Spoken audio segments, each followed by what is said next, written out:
그래서 다음 드리고 싶은 질문은 그겁니다. 지금 많이 저도 헷갈리는 게 그러면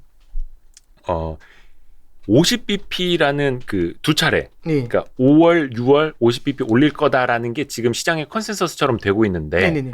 불과 2주 전에 나온 FOMC 점도표가 있잖아요. 네. 그러면 거기에는 그게 안 담겨 있었느냐? 아니. 과연 2주 사이에 뭐가 그렇게 많이 바뀌었길래 우리가 이렇게 또 화들짝 놀랄 수밖에 없는 거냐? 네. 저는 그거를 좀 생각해 보고 싶거든요.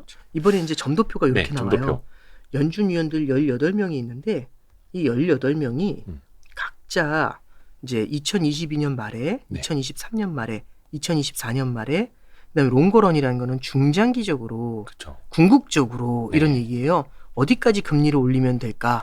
이 얘기를 해주고 있는 게 점도표거든요. 네. 여기 보시면은 근데 지금 2명이 공석이에요. 그렇죠. 예, 그래서 16명이 찍혀 있을 거예요. 매년 16개가 찍혀 16개의 있을 거예요. 점이죠. 네. 그러면 2022년 말에 지금 어느 정도를 찍어 놓은 게 있냐면 딱 보시면 가장 많이 찍혀 있는 게 요게 어떤 라인이냐면 여기 2%거든요. 그렇죠. 여기가 1.75예요. 예. 그럼 여기 찍어 놨다는 얘기는 1.75에서 2란 얘기죠. 예. 그럼 아까 전에 제가 말씀드렸는데 현재 0.25에서 0.5니까 네. 6번 더 올리면 여기로 올라가죠. 네네. 그죠? 그러면 매회 0.25씩 올리는 거예요. 그게 매회. 그래서 FOMC 끝나자마자 올해 그렇죠. 6번 정도 금리 인상 예, 그렇죠. 될 것 그게 같다, 컨센서스예요. 이렇게 지금 됐었죠. 예. 대부분 다 이 정도 보고 있다는 얘기고 네. 이 위로는 이거보다 더 올린다고 생각하면 되니까 예. 이거 밑으로는 4명밖에 없는 거예요. 음흠. 그러면 이 위로는 더 올린다고 생각하는 사람인데 뭔가 하나가 축구 경기로 보면은 안쪽에 깊숙하게 스트라이커 하나를 박아놓은 것 같은 느낌이 있죠. 누가 봐도 이분이 블라드일 블라드네요. 거예요. 예. 이분이 진짜 말안 북극성 해도 같은 그분이. 분이에요. 예. 보시면 레벨이 3.0에서 3.25 사이에 있어요. 아, 이분이 본인이 진짜. 얘기했던 거. 네. 올해 말. 예. 올해 말에 이 정도까지 가야 된다고. 네. 그럼 아까 말씀드렸던 것처럼 6번의 회의 중에서 4-5번은 0.5를 올려야 이 숫자를 맞춰요. 2번이 아니라 4-5번까지. 네, 그렇죠. 예. 그리고 요 밑에 있는 분이 섀도우 스트라이커가 크리스토퍼 월러라는 분일 거예요. 이분도 꽤 매파거든요. 이 정도까지는 아니지만 예. 이분도 요 정도로 보고 있어요. 네. 근데 하나 좀 보실 게 뭐냐면 2023년을 보면은 올해 말에 요 정도 올리고 내년에 2번 더 올리죠. 이게 한 번씩이에요. 네. 2번 더 올리죠. 네. 요 위에 블라드가 있고요. 여기에 월러가 있어요. 월러가 따라잡았죠. 같이 올라왔네요. 블라드 입장에서는요. 지금 올해 많이 때려야 네. 물가를 초기에 잡을 수가 있고 그래야 내년에 많이 올릴 필요 없다는 얘기하고 있는 거고요. 이제 월러 같은 경우는 그 정도까지는 아니지만 어쨌든 요 정도까지 해서 궁극적으로는 3.5에서 3.75까지 올라가야 이래야 물가 잡는 거 아니야? 이렇게 얘기하고 있죠. 그리고 내년 말로 봤을 때는 전반적으로 어느 정도에서 형성이 되냐면 요 정도에서 형성이 돼요. 요 정도면 2.5에서 2.75죠. 네. 예. 그러면 요 정도까지 금리가 올라갈 것 같다. 전체적으로 봤을 때는 예, 예. 그 정도 보고 있는 거예요. 근데 이제 2024년을 잠깐 보시죠. 네. 2024년을 보시면은 요 얘기가 나와요. 보시면은 거의 비슷하죠.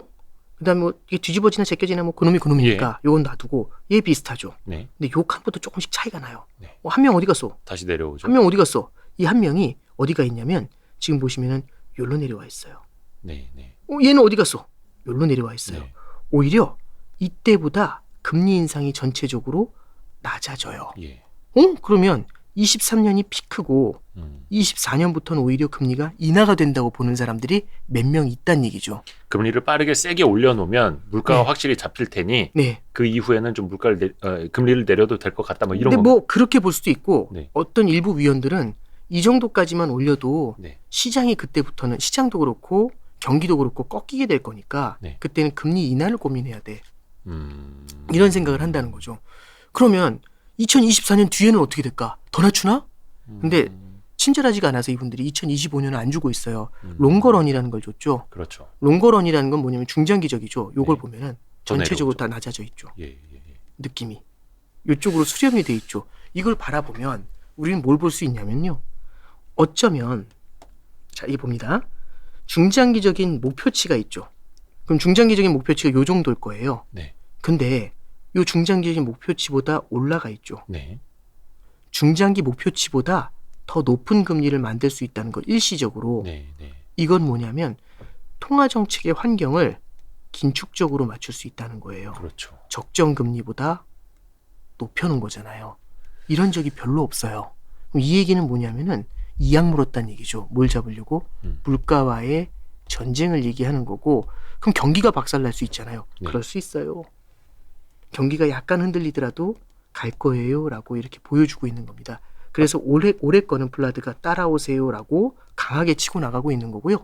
내년이 정점, 내후년부터는 꺾이고 네. 그 다음에는 적정 금리 자체보다도 좀 높게, 그래서 긴축적인 환경을 만들겠다라고 연준이 커뮤니케이션을 이렇게 하고 있는 겁니다.